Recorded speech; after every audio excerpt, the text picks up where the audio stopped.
Contact with the latest threat to the Imperium was made here, a star cluster in a distant spiral arm. The race is young, vigorous, and technologically advanced. They call themselves the Tau.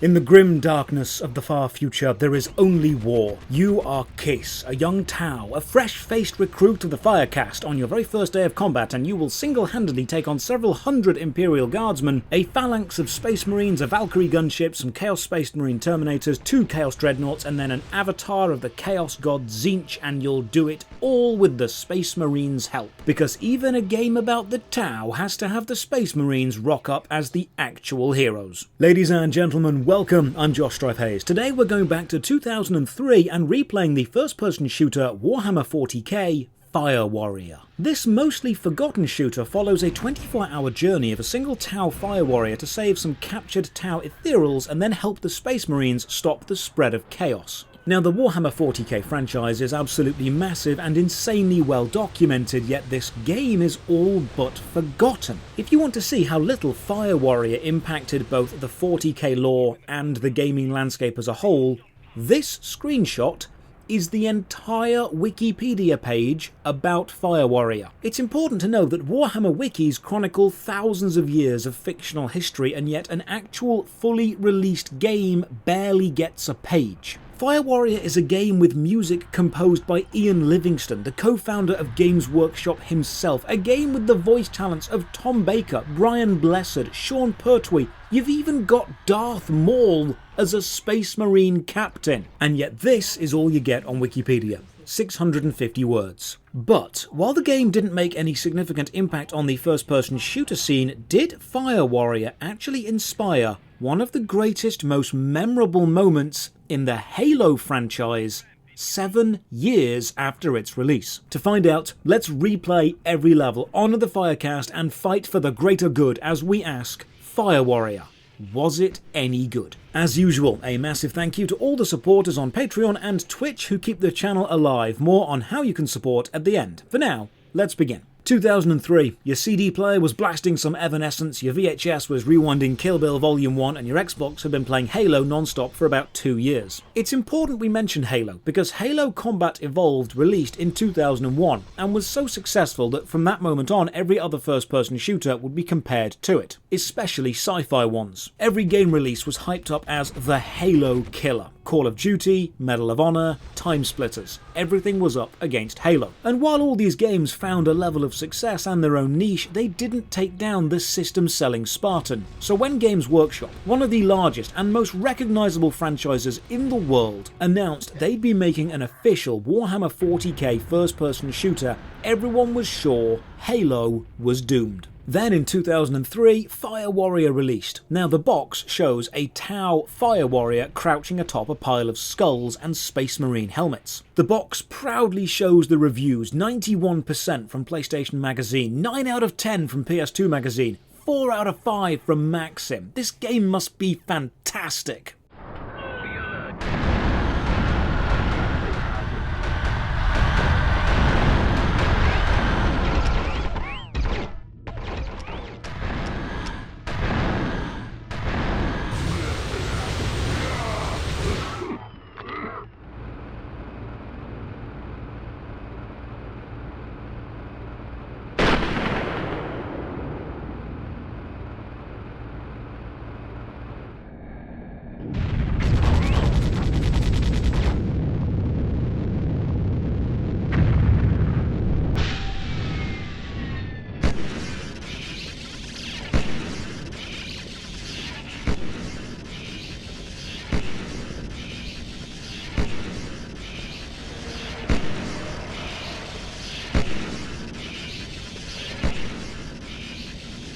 When I bought this and played it as a kid, I think that was the day that I realised gaming reviews could lie to you. Fire Warrior released on Windows PC and PS2. I'm playing the PS2 version because trying to get the PC version to run on a modern PC is a complete nightmare and not worth anyone's time. But if you're a special type of sadistic, have a lot of free time, or still own a PC running Windows Me, it is available to buy on Good Old Games. In perhaps the strangest marketing move, despite being the first major 40k release on home consoles, you do not play as the poster boy Space Marines. 40k had several video games up to this point, but nothing mainstream. The video game adaptation of the board game Space Crusade in 1992, the tactical shooters Space Hulk in 1993, and Space Hulk Vengeance of the Blood Angels in 1995, and then the turn-based games Final Liberation, Chaos Gate, and Rights of War in 1997, 98, and 99 respectively. Those games released on MS-DOS and home PC, but video games were big now. Games Workshop needed a dominant 40k presence in the gaming landscape, and while the logical choice would have been Space Marine,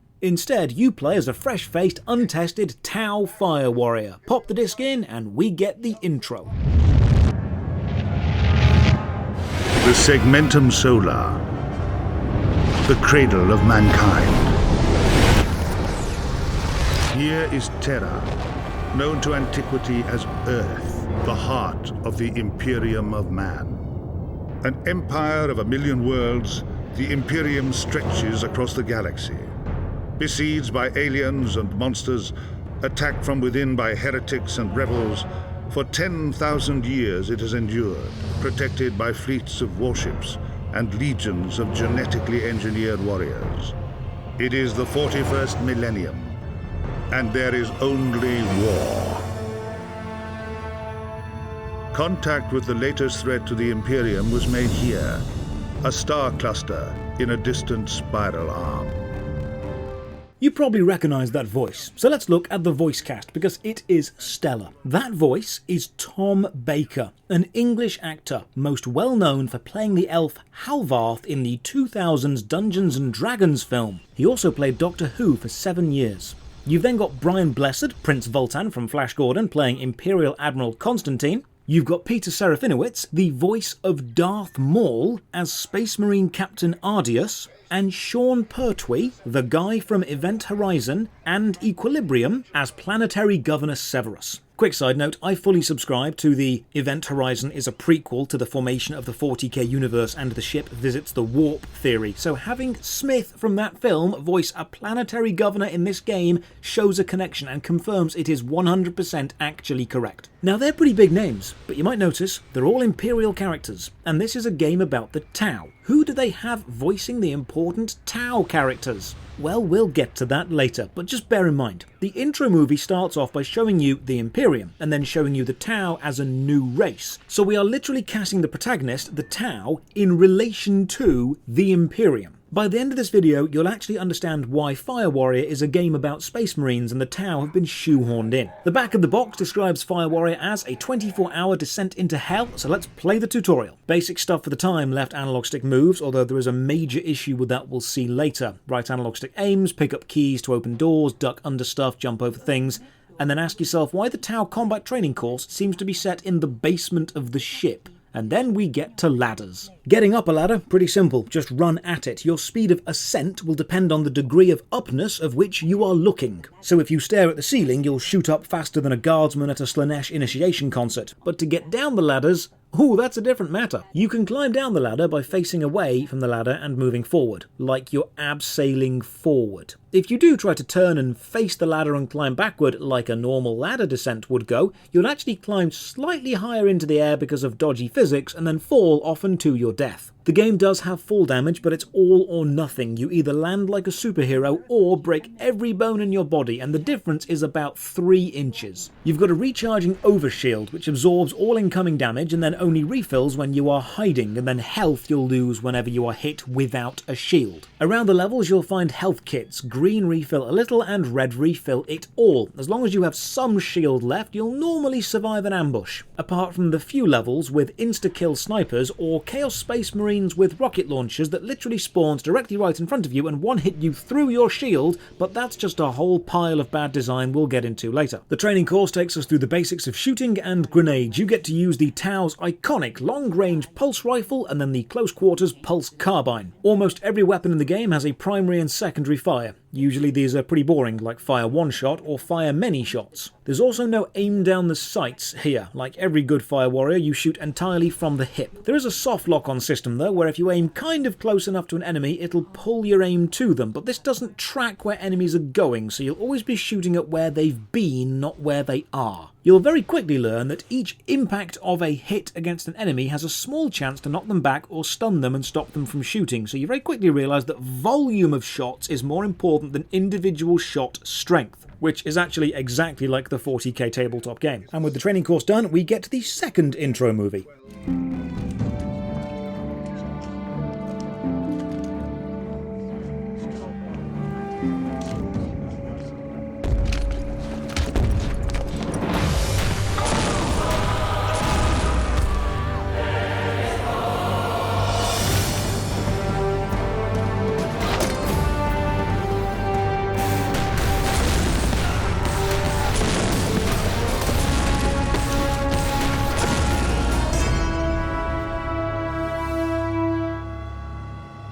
Governor Severus, we have captured the leader as ordered. We are preparing to withdraw. Acknowledged, Sergeant. Bring the alien to me. Leave no witnesses. As you wish, Governor. All brethren, execute extraction plan. What of this one, Brother Sergeant? No witnesses.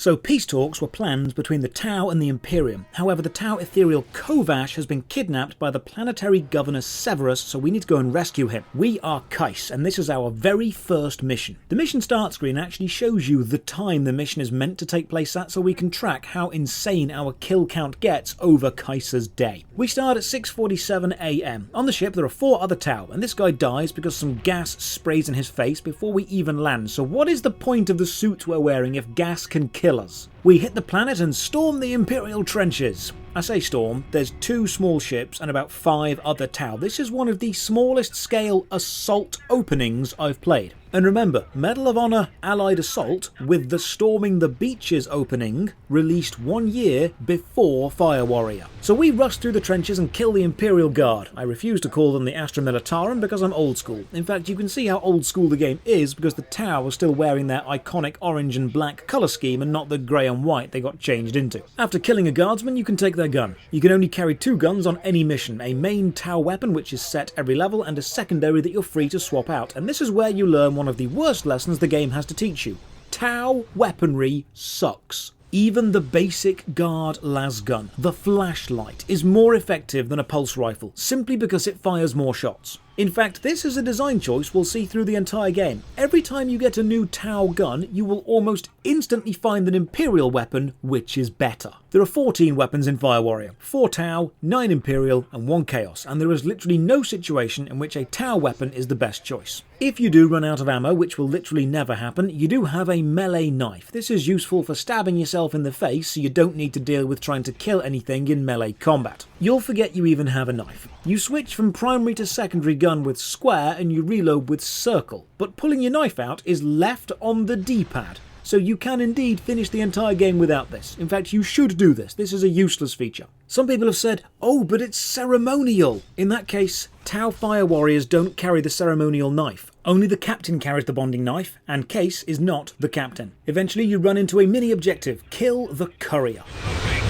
On my way, sir. Case, do not let the courier get away. Kill him.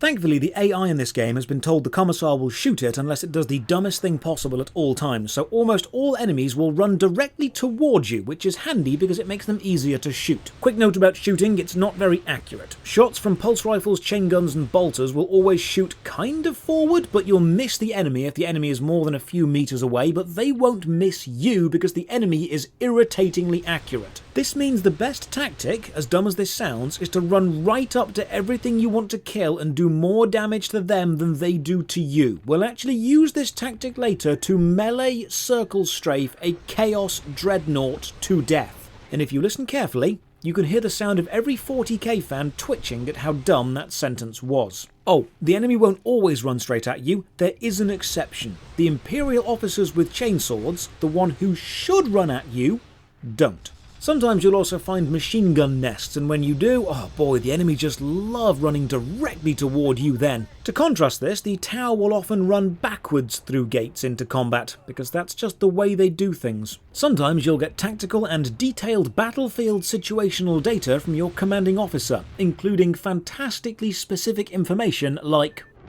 "Find the button."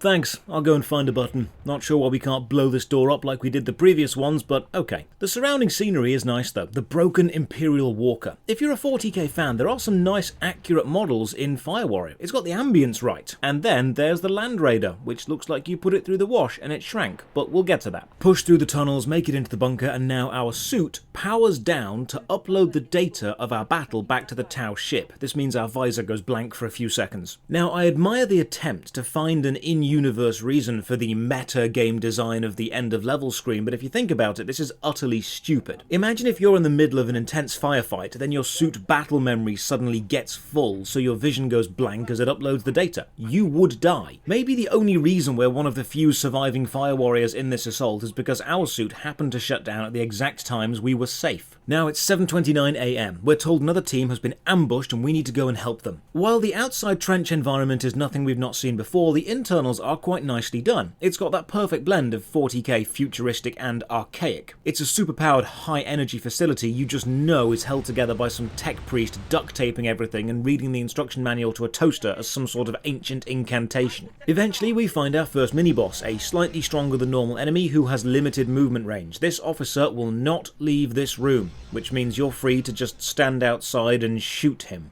Top-notch mini-boss design. Fight on past some more guards and over a bridge, which closes just before we reach the end. We're told to fall back to the second pickup zone, and on my way I find an Imperial Guard machine gun, and this weapon feels gentle. The sound design in Fire Warrior is pretty damn good. I mean, listen, when you reload inside, you can hear the echo.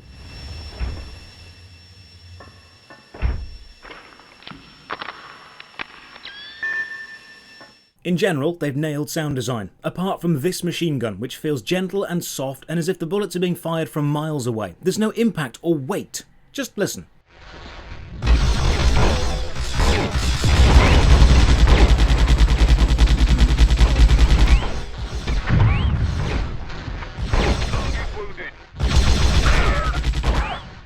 And now the first really dumb bit. The Tau dropship can't land to pick us up because there's a Space Marine Valkyrie attack ship in the local area.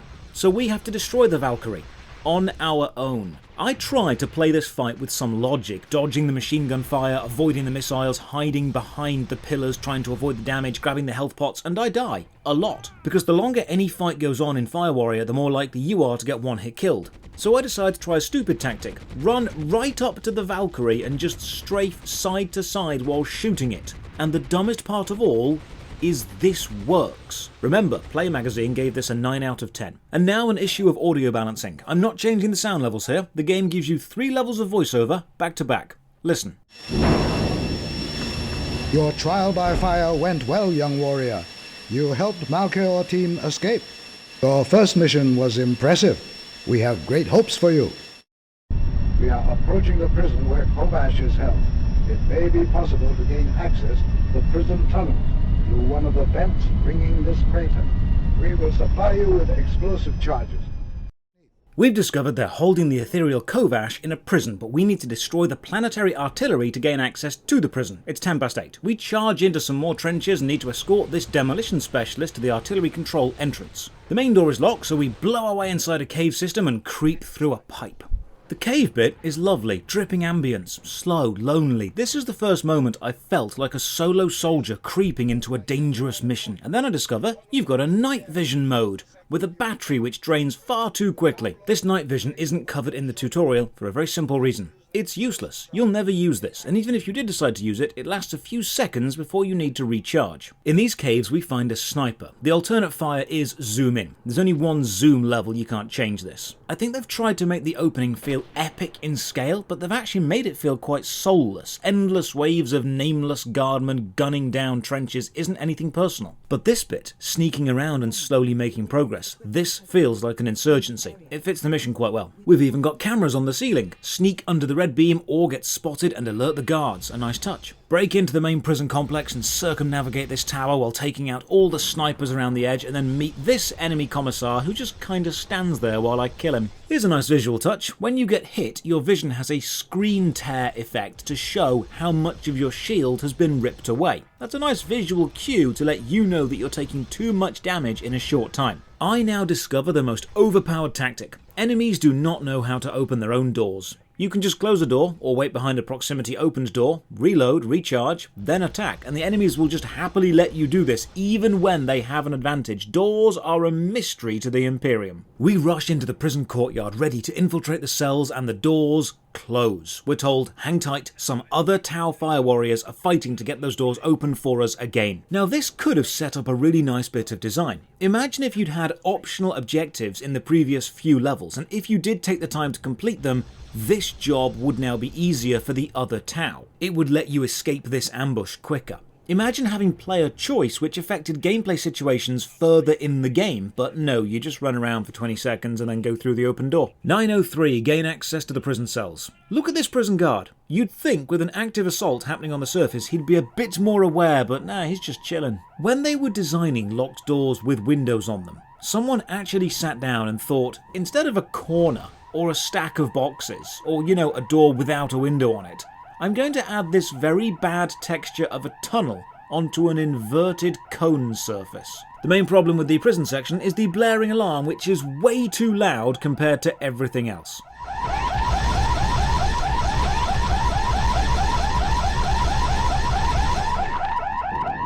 Eventually you reach a cell and overhear a conversation between some Imperial guards, which is great storytelling, but again, ruined by the incessant alarm noise. Instead, you were too harsh with the probe.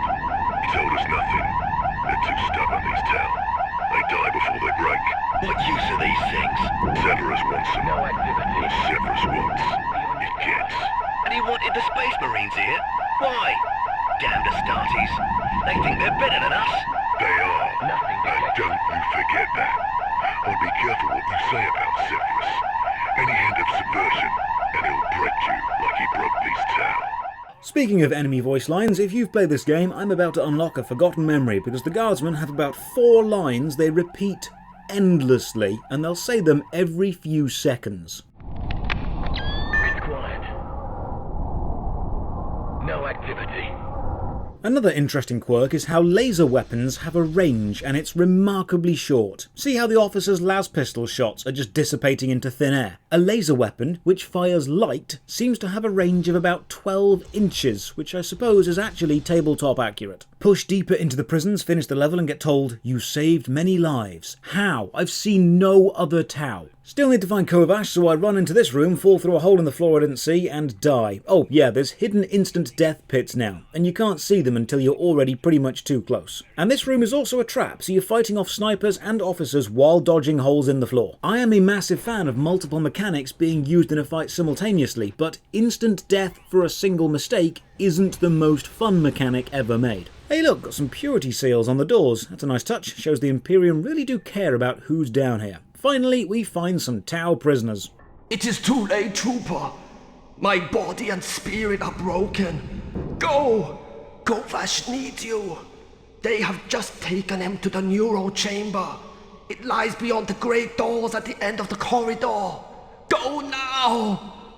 Remember the star-studded voice cast of the Imperials? Let's have a look at who voices the Tau. Lushar, your commander, is voiced by Burt Kwok, an extremely seasoned actor, probably most known for playing Mr. Ling in the 1964 James Bond film Goldfinger. Kovash the Ethereal is voiced by David Yip, known for playing Wuhan in the Indiana Jones films and Chief of Police in the 1999 spy thriller Entrapment. If you're thinking, these actors don't sound all that famous, then you're kinda right. I do find it a little odd that in a game about the Tau called Fire Warrior, where you play as a Fire Warrior, they spent all the voice acting budget on the Imperial and Space Marine characters and kind of forgot about the Tau themselves. We head to the Confessionorium because the Imperials love Latin names, and along the way we find a bolter, the iconic Space Marine gun. And it's good, it feels heavy, shots feel solid, hits feel satisfying. It's essentially a small missile launcher, and oh god, shooting it just feels right, so much more powerful than that piddly little Tau pulse rifle we've been using. And now we find Kovash. He's suspended in an energy field, and we get attacked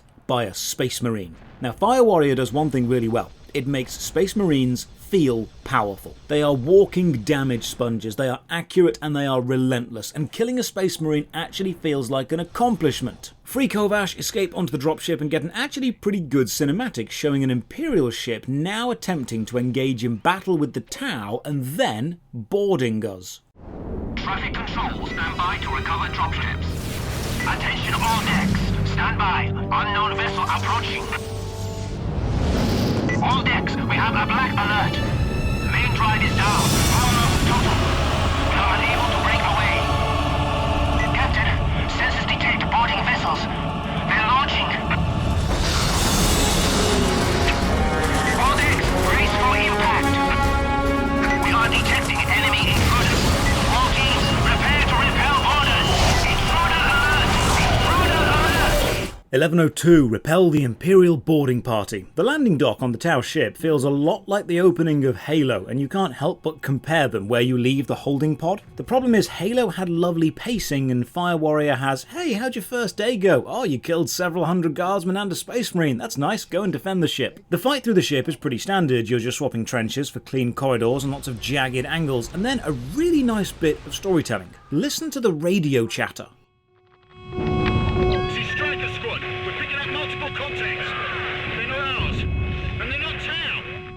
Not Imperial and not Tau. There's a third faction being hinted at already. That's some nice subtle foreshadowing. The fight through this meeting room is lovely, with sightlines being blocked by glass panels and dropped floor sections, but then just as I'm having fun, I get taken out of the action by one of the dumbest game design choices ever. I get shot at by a ceiling-mounted defense turret on my own ship. A Tau defense gun shoots at the Tau. Who put this here? Is this malfunctioning? What's the other explanation? Did the Imperial Guard not only board the Tau ship, but then spent some time tapping into the electrics to put up a ceiling-mounted defense gun which would only be able to shoot into a single room? This makes no sense. This has to be a Tau defense gun, because if it isn't, it raises a greater question. Where are the internal Tau defense guns? The actual fight through the ship, beyond the fact your own defensive guns shoot at you, is great. Lots of other Fire Warriors, tight corridors, grenades flying. Honestly, this should have been the first level, but that may have been a bit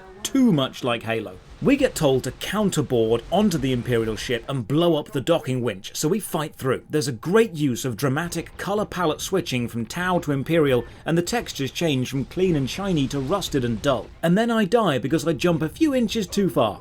Jumping down in Fire Warrior is broken, because sometimes you have to jump long distances and you're fine, other times you'll fall a few feet and die. There's very little consistency. Plant a bomb on this winch and then get 45 seconds to escape and make it with 3 seconds to spare. Timing is actually quite tight. 1226, the Imperial boarding party are trying to blow up the Tau ship's main generator. Go and stop them. A glance out the window lets us admire the enemy battle barge. Except, hang on, isn't that meant to be really close?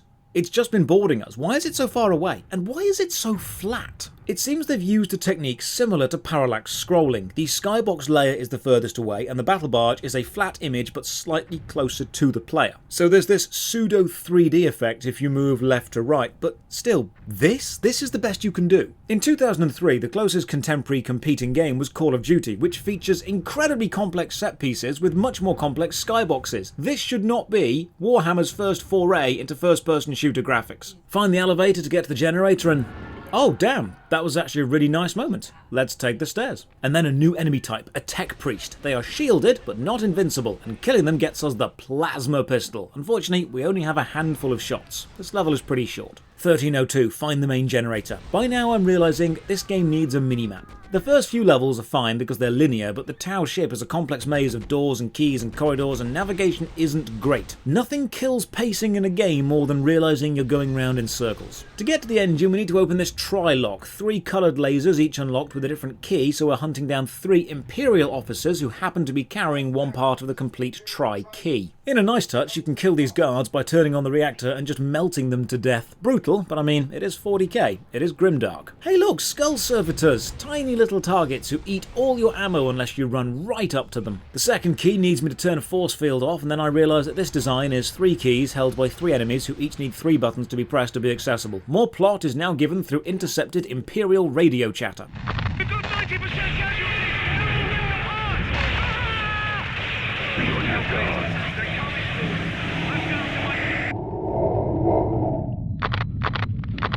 Admiral Constantine, this is Schaefer. Opposition in our section has been eradicated. I shall move on to the next target. Good work. The tech priests have almost finished. Soon we shall have their ship. Admiral, who is Severus? I've heard his name mentioned, but it's not familiar. He is the governor of the planet beneath us, Captain. But don't bother yourself with local politics. Just do your job and protect the keys at all costs. I like how we're being drip-fed hints that Severus may be dodgy and how there's a third faction somehow involved. Grab the final key, open the tri-lock, make it to the reactor. The Imperial tech priests are messing with it, so we plant 3 bombs on the shielding walls, blow that up, and then kill 4 tech priests. That means a single Tau Fire Warrior has so far killed 5 tech priests in a day. But then, oh no, listen. Resistance is useless! Lay down your arms and we will permit you to live! Resist, and we will cut you down! Case, the attack on the engines was a diversion. They have taken the bridge. A diversion? For who? For me? I'm the only Tau that responded. Everyone else is dead. You sent 4 tech priests, several officers, and a literal boatload of Imperial guards to attack the engine as a distraction for 1 fire warrior on his first day. Do you think Case is Tau Rambo or something? 1412, protect the bridge and the captain. This level starts with a lovely section. You're warned the coolant gas is harmful, so you need to sneak past. But then you've got guardsmen shooting at you from the end of the corridor. So it's this visually gorgeous mix of coolant gas, tight corridor, red laser shots coming at you, and blue pulse shots being sent back. In fact, as you fight into the auditorium, there's this lovely moment where you're fighting alongside other fire warriors and the colour palette is used extremely well. The room is open and dark. Tau pulse rifles fire bright blue and Imperial lasguns fire bright red. So it's a stark contrast of bright colours set against the dark room. This is very stylised sci-fi. I'd love more moments like this. We then get more Imperial Guard chatter establishing how powerful the third mysterious faction might be. So we steal this ship and make a run for it. We're not going back to our ship. There's a slaughterhouse in there. Right, let the bloody Space Marines fight those things! Eventually we reach the bridge and find the captain. Now the next bit is scripted. You have to go into one of the side rooms off the main bridge, and when you do, 5 Space Marines invade the main room, and you need to kill them all. You're told one of them has a powerful weapon. Kill him and take it, which is sound advice. Except killing them is bloody difficult, and if you die, which you will, you'll be sent back to the checkpoint at the start of the level. Fire Warrior does have a checkpoint system, but I swear it's designed to be frustrating. There's never a checkpoint directly before a difficult bit, but there's always one directly after. So failure doesn't mean restart at the bit you failed at, it means restart the long journey to get to the bit you're going to fail at. Eventually I kill the Space Marines and grab the powerful weapon. It's a plasma rifle, and with the bridge secure we launch a counterattack and go to board the Imperial ship, which means another quite good cutscene.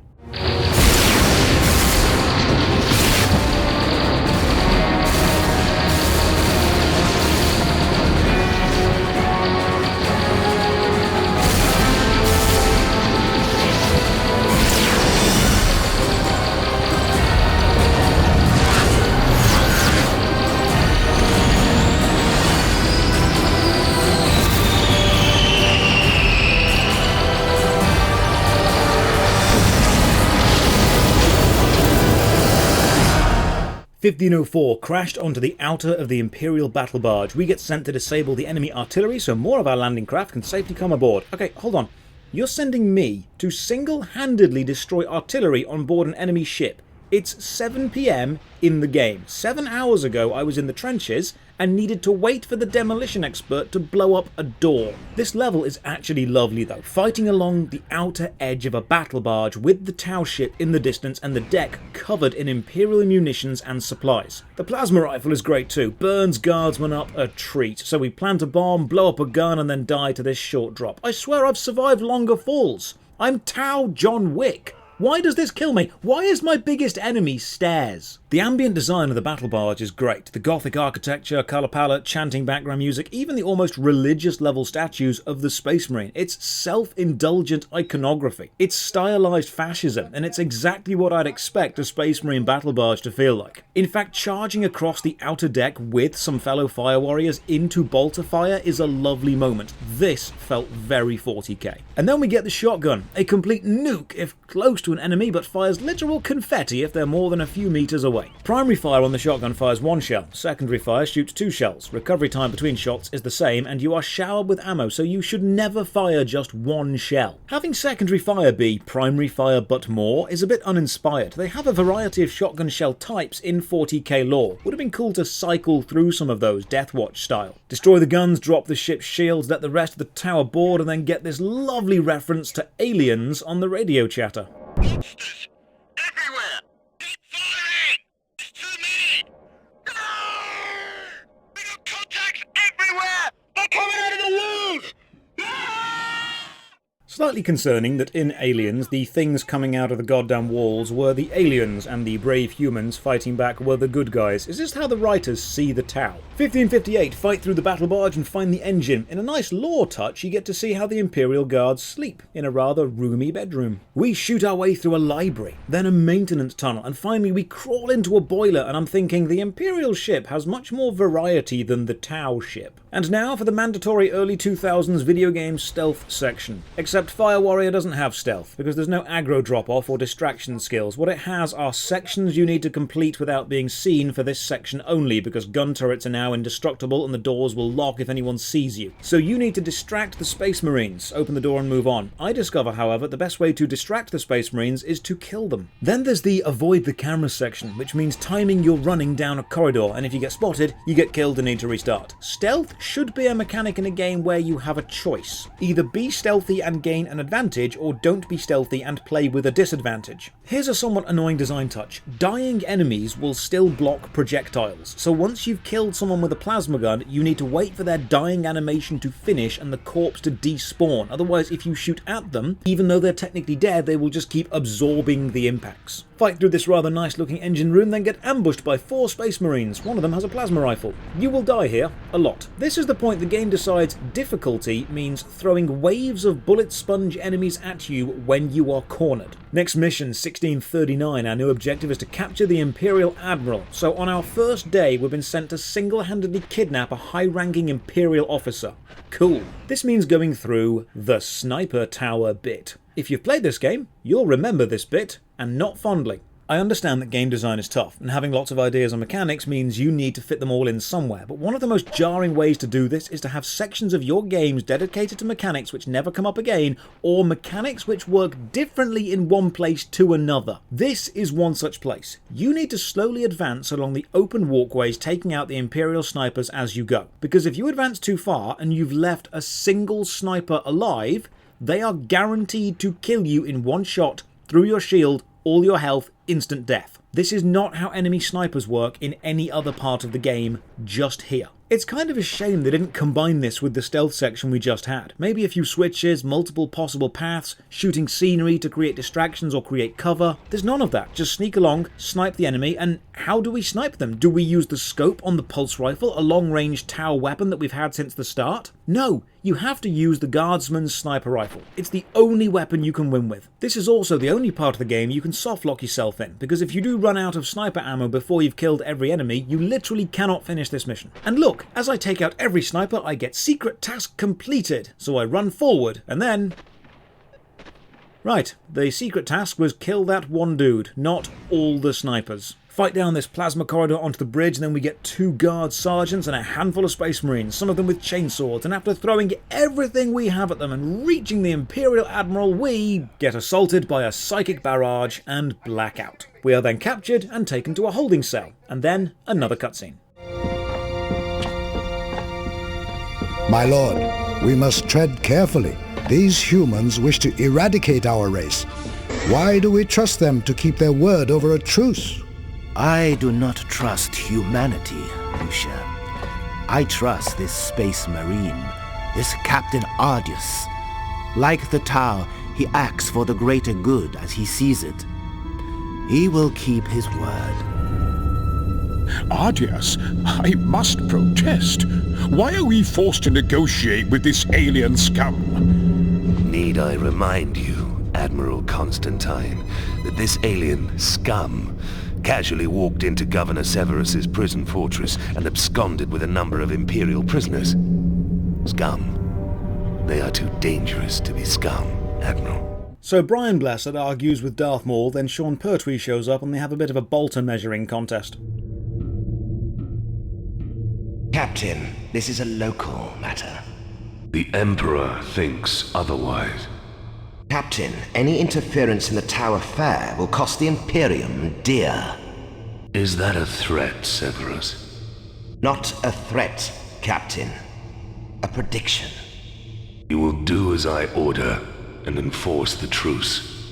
I want it on record that I was made to do this against my better judgment. And after all that, the peace talks are back on. Captain Ardius recognises the Tau are probably worthwhile allies, so we get to watch Ethereal Kovash finally do his diplomatic job, and in a nice touch, this plays out in-game. But then, Severus turns up. I am Admiral Constantine of the Nabis nobility. We extend our greetings to the ambassador of the Tau people. I am Kovash of the Vashya Sept.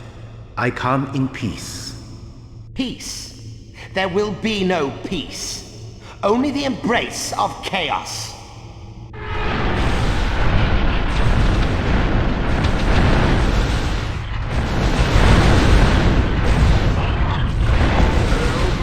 You, Tau, you will find your weapons in that room. Save your Ethereal, but keep out of my way. What a twist. Planetary Governor Severus was actually a bad guy. Chaos Space Marines are summoned onto the ship. Captain Ardius tells us to grab our weapon and fight alongside him. And we get the burst cannon, a Tau minigun. Why do we have this? We didn't bring this with us. Where did you get this from, Ardius? Why do you have this lying around? So many questions, but no time for answers as we take on a Chaos Space Marine. Chaos enemies are always teleported in via red demonic portals or just instantly placed in front of you, because that's fair and balanced. Sometimes you'll even take so much burst damage from an enemy just spawning in directly in front of you, you'll instantly die, even through a full shield. This does get us the Chaos Space Marine Bolter, which is infinitely better than the Tau burst cannon we got about 20 seconds ago. We're told to go and find Kovash and protect him, which is the second time we've had to do that today, and now we get a nice bit of design. A path blocked by steam vents and pictures showing levers turning steam off. And we already know from previously in the game that steam is dangerous, so you find the lever and advance. It's not a complex bit, but it is a nice callback. Captain Ardius will sometimes contact you via radio and offer essential important bits of advice, such as Stay alert. Move swiftly. Thanks Ardius, you're really helping. We get told Severus has conjured Chaos Legions onto the ship because he really wants to start a war with the Tau. I feel this plot could be quickly thwarted by sending a message to literally every other Imperial or Tau ship that simply says, hey, Captain Ardius here, the Tau are actually okay, Governor Severus is a heretic and has summoned some chaos onto the ship, so me and Tau Rambo are working together. But no, it seems if we don't stop chaos right now, it's going to be all-out war. Thankfully, chaos don't seem to be too smart. Watch as this cultist just yeets himself off the walkway.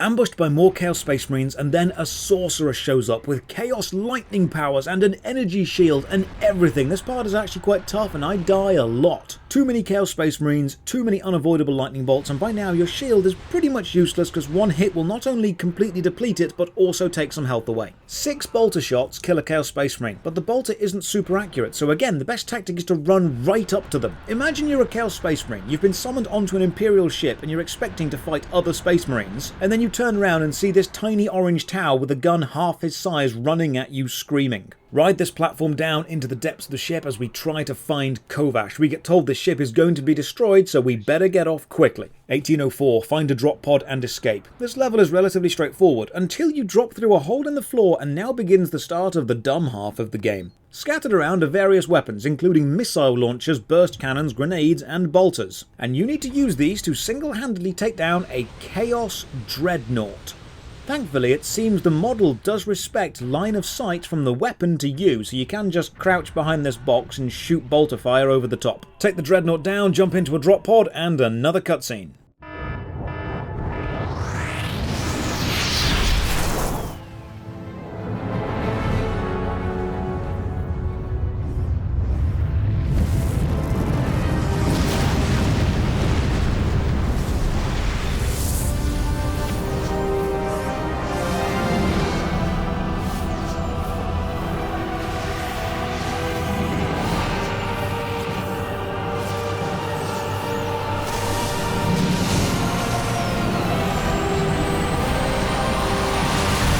For all its faults, the cutscenes in Fire Warrior were actually quite good. Now we're told to find Captain Ardius, and honestly, why? We're still in contact with our own ship, just pick us up. Send some more Tau. Why do we need to meet up with Captain Ardius?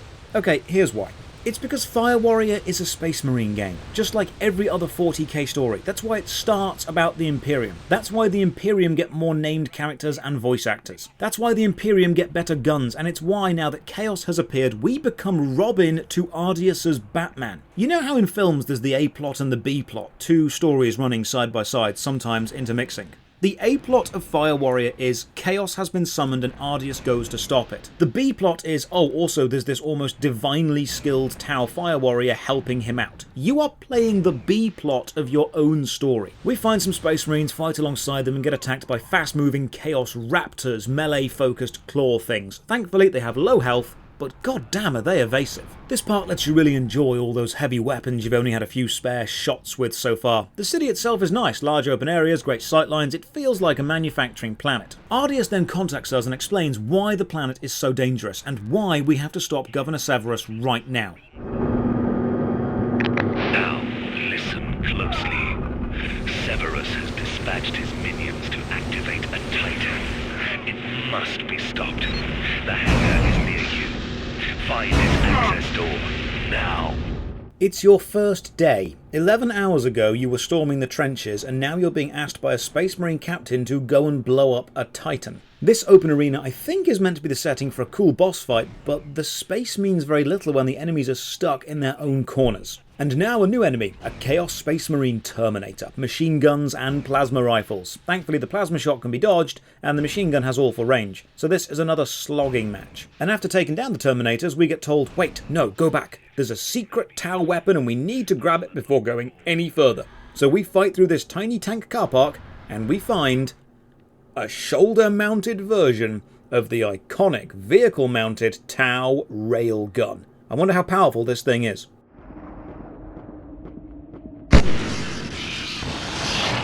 Oh, it just turned that Raptor to a fine mist. Fantastic. Finally, it's nice to have a powerful Tau weapon, so I feel a bit more Tau and a bit less Space Marine.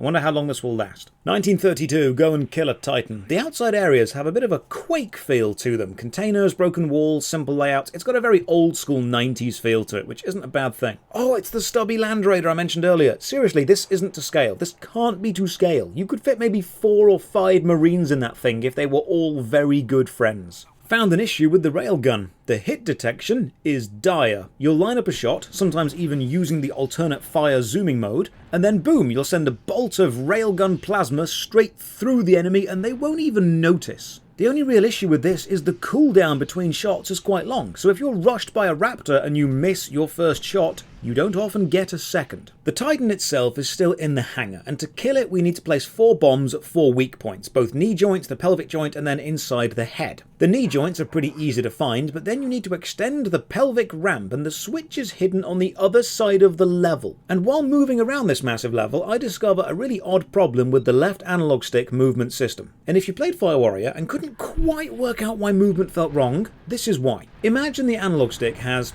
4 directions: forward, backward, left and right, and then between them you've got the diagonals. Moving forward and backward is full speed, and moving left and right is full speed. But when you go to a diagonal, there's a strange speed change, and I think I've figured out why. As you go from holding the stick all the way down forward to all the way down to the right, the forward momentum decreases, as it should, and the right momentum increases slowly, as it should, and you end up with 50% forward speed and 50% sideways speed, which is actually too slow. Movement with an analog stick should send you in that specific direction at 100% of the character's base speed. But in Fire Warrior, you can only move at full speed when going in one of the 4 directions the W, A, S or D keys would send you. Anything between feels sluggish. Now, one thing I must praise the Titan level 4 is the scale. This thing is huge, multiple stories, you need to run up ramps and climb ladders to reach any important bit, and the single main hangar room is big. This feels like it would be a dominant sight on the battlefield, and it's a real shame we don't get to see it on the battlefield. 2 bombs placed, my search for the pelvic button continues, and hidden behind these boxes I find a melter gun, the best weapon in the game and the game's flamethrower. I hope you enjoyed your time with the railgun, because now you've found the melter gun, you don't need to use anything else. It does exactly what it says on the tin and completely melts anything it touches. Now, it does eat through ammo, but my god is it powerful. Yet again, Imperials win. Your super experimental shoulder-mounted railgun is defeated by a tube which throws hot goo. Now, officially, the melter doesn't actually have a secondary fire, but that's wrong. It does, and it's a bug. Holding primary fire means you need to charge up first, so every use has a few seconds of warming up before spraying melter acid. But if you hold secondary fire while warming up, for some reason, it remains warmed up. It holds the gun in this ready-to-fire state while not using up any extra ammo. Place the pelvic bomb and now need to access the Titan's head. Can't quite find how to get in, so wander around for a while until I find this moving platform and drop into another boss fight. A greater possessed, giant, teleporting, fireball shooting, lightning throwing servant of chaos, easily dispatched with the overwhelming, unfair power of the melter gun. Place the final bomb, blow up the Titan, and run to meet Captain Ardius at his speeder, and as I approach, I fall into a glitchy part of the floor and get stuck. I can't move. Can't jump, can't duck, can't get out. Is this... Oh god, no. The checkpoint was ages ago. Oh please god, no. Oh, why, Fire Warrior? All I can do, despite being literally this close to Ardius, is kill myself via bolter explosion. Imagine this from Ardius' point of view. A lone Tau takes down a greater possessed, sabotages a Titan, runs towards you, gets their ankle stuck in some rubble, and decides the only solution is to shoot themselves in the foot until they die. So I redo the entire level, hop in the speeder, and leave. It's now 8:03. We need to go into the pit. The level starts with Ardius explaining the plan. Severus has set a trap for me, so you shall infiltrate the pit from here. I shall enter from the other side and distract them. Whoever reaches the center first shall destroy the place. Farewell, Fire Warrior. Governor Severus has summoned a chaos pit on this planet and is attempting to summon an avatar of chaos. Captain Ardius knows this is likely a trap, but decides we both need to go in and destroy it anyway. So we fight across the trenches, the opening field, and into this ambush room, and then through a series of interconnected circular rooms, which is bloody difficult because raptors keep spawning in your face and there's nowhere to run to. We descend into the planet's core, down this treacherous path and into this chaos mouth. In a rather badly worded set of instructions, we get told to get to the base of the pit, just as we arrive at this swirling vortex of death. So does that mean jump in?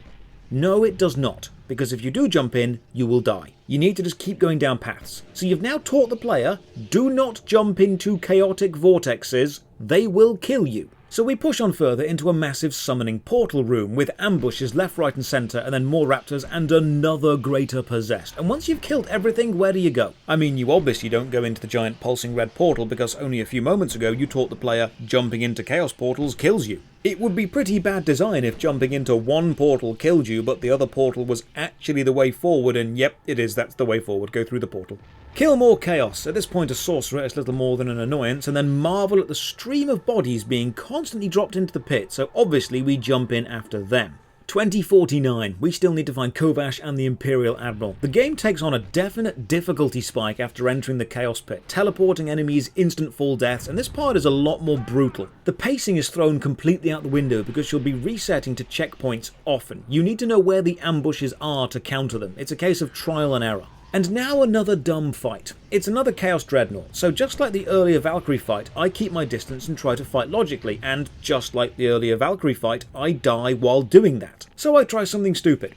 You can move faster than a Chaos Dreadnought can turn, so it's possible to run right up to it, stay in its blind spot, constantly circle strafe, and just shoot it to death. That means there is an official Warhammer 40k game where a Tau kills a Chaos Dreadnought by just running around it in a circle. Descend even further and die to a rocket marine. In fact, watch this. I die to the explosion from under the floor. The rocket doesn't even hit me. Sometimes Chaos enemies will spawn in via these red portals. Touching a portal instantly kills you, but they also block the way. So you need to kill every enemy in order to disperse the portals, and they take ages to slowly fade away. Now there is a moment when it goes from being dangerous to safe, but if you step through a portal, even if it's slightly too early, you die straight away. Eventually, we find the Imperial Admiral. There are things I must tell you, but there is little time. Severus has done something to me, planted a seed of chaos in me. Severus is trying to transfigure himself by binding with a demon. He is trying to become immortal. Severus is luring someone powerful, someone he can use as a blood sacrifice. The chaos seed is changing me. Kill me now before I transform. Kill me!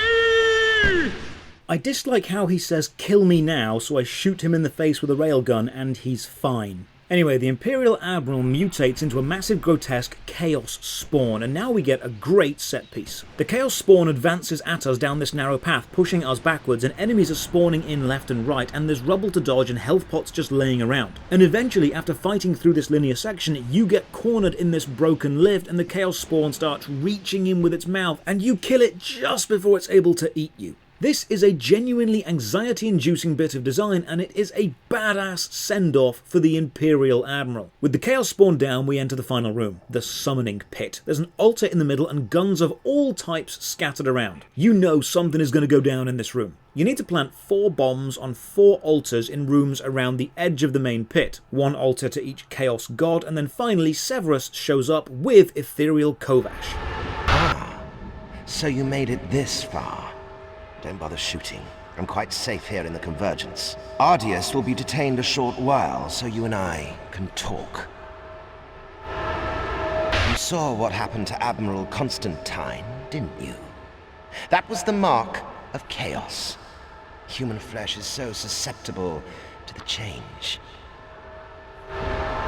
Sadly, the Tau are resistant to chaos. You have no psychic power. I thought I could use you, but I can't. I don't need your kind anymore.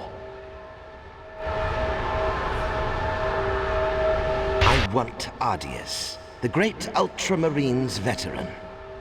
When he arrived, I knew he was the offering to chaos I needed. This flesh is useless to me.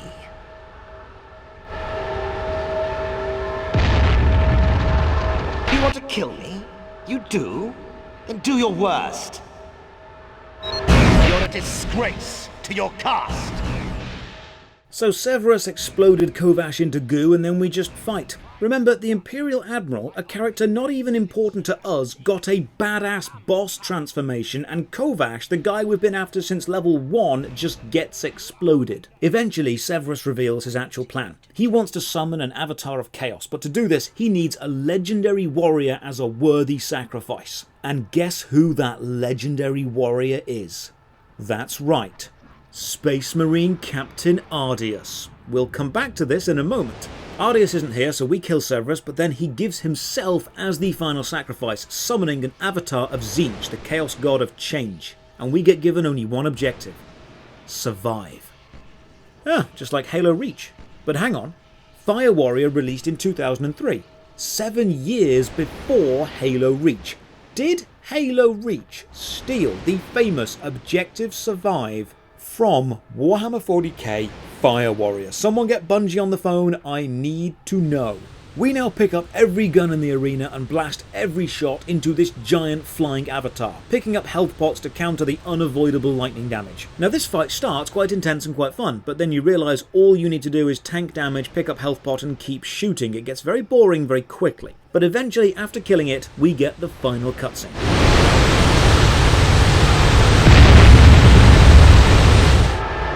You surprise me, Tau. I shall take it from here. So ends all that is tainted with chaos. This is the gunship Sword of Wayland. Captain Ardius, come in. This is the gunship Sword of Wayland. Captain Ardius, come in. Charge set, ready for evacuation. Come and get us. Copy that. We are on descent now. Everything here is tainted by chaos. To stay is to risk corruption. Go, Tau. I will finish this job. We shall rain atomic fire on this place. It is the only thing that will cleanse the taint of chaos. Farewell, Fire Warrior. RDS to orbit. Prepare a teleport beam. Get me out of this pit.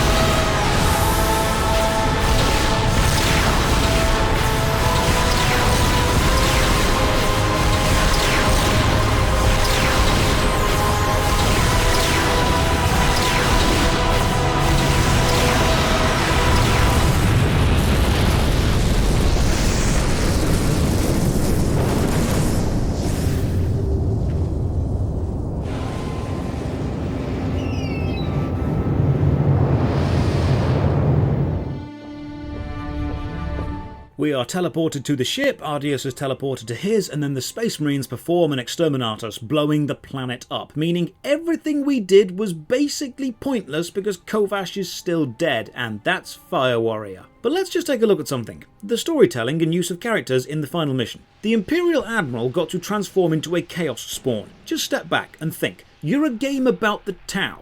This would have been much more powerful if Ethereal Kovash was the one transformed and you had to kill him instead. And when Severus says he needs a powerful warrior, imagine if Ardius was actually killed but the summoning didn't complete because he wasn't powerful enough, and then Severus realises he needs you as well. Because as it stands right now, you're not even important enough to sacrifice. And then, if the game does need to destroy the planet, maybe you could let, I don't know, the Tau blow it up, the race your game is meant to be about. Use a barrage from your ship-mounted railgun. Let us see how powerful the Tau actually are. The game starts with the Imperium, ends with the Imperium, and has a mostly Imperium-focused middle bit. And if you're still not convinced this is an Imperial-focused game with the Tau added in as an afterthought, if you complete the game on hard mode, which you unlock after finishing it on normal mode, you unlock some cheats that you can toggle on or off, like unlimited shield and unlimited health. These optional cheats are called the Emperor's Shield, the Emperor's Seal, Emperor's Munitions, and the Emperor's Wrath. Not even the unlockable cheats have Tau-focused names. It always comes back to the Imperium. So now we've beaten the game, we can actually ask, Fire Warrior, was it any good? Releasing 2 years after Halo puts it in a difficult spot. It would be impossible to avoid comparison, and it just doesn't hold up. The epic ambition and scale of 40k is hampered by the use of flat textures through windows and needless waves of nameless guardsmen. The speed decrease when moving diagonal means Fire Warrior doesn't feel as smooth or as fast as Doom or Quake or Halo, and the lack of aim down the sights combined with the spray and pray accuracy of basically every gun means long-range firefights are only ever sniper battles. And in every close-range fight, you need to run directly at enemies. This makes all encounters feel very samey. Despite being about the Tau, it's not really about the Tau. The focus, the openings, the closing movies, the voice actor talent, the plot advancement, and then the impactful character arcs are all given to the Imperium. Lore-wise, it's a complete mess. A Fire Warrior shouldn't have a knife, shouldn't be able to take down a Valkyrie, 2 Chaos Dreadnoughts, and an Avatar of Tzeentch on their first day. It could have worked if the levels were more about utilising the Tau's superior technology and firepower and being smart, setting up ambushes and traps and using the Crisis battle suits, not just shoot things a lot. It'll take you about 8 hours to finish and doesn't really add anything to the FPS genre. It's a Tau power fantasy where all the powerful things are done by the Space Marines. It's mostly about Space Marines versus Chaos. The Tau just happened to be there. So to end the review, I will award Fire Warrior Peace. There will be no peace. Only the embrace of chaos. out of 10. Cheers for watching. Another massive thank you to the supporters on Patreon and Twitch, who keep the channel going. You can support from only £1 a month. Check the video description for links to the Patreon, Twitch, Twitter, and our Discord. And as always, remember. No activity.